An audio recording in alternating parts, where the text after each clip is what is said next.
कराची में ईद करीब आते ही भत्ताखोर सरगर्म हो गए हैं। सईदाबाद में दूध फरोश को भत्ते की पर्ची मौसूल हुई है। मज़ीद तफसीलात जानते हैं डॉन न्यूज़ के नुमाइंदे मोहम्मद बिलाल से। बिलाल बताएगा क्या तफसीलात हैं आपके पास?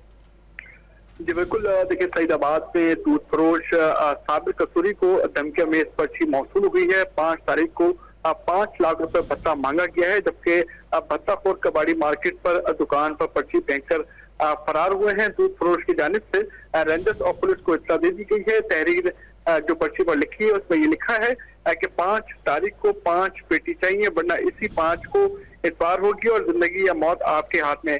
धमकी में इस पर्ची के अंदर ये भी लिखा हुआ है कि अगर पुलिस के पास जाने की कोशिश की तो जो है नाराजगी नहीं होनी चाहिए। पुलिस और रेंजर्स का क्राइम सीन यूनिट जो मौजूद है उसने दौरा किया। दौरा करने के बाद तमाम तर शवाहिद जो है वो इकट्ठे किए गए हैं। पुलिस हुकाम की जानिब से कहा गया है कि एक शिकायत जो है वो मौसूल हुई है। उस शिकायत के तहत जो है कानूनी कार्रवाई भी की जाएगी और जो मुल्जिमान है उनको भी जल्द गिरफ्तार कर लिया जाएगा।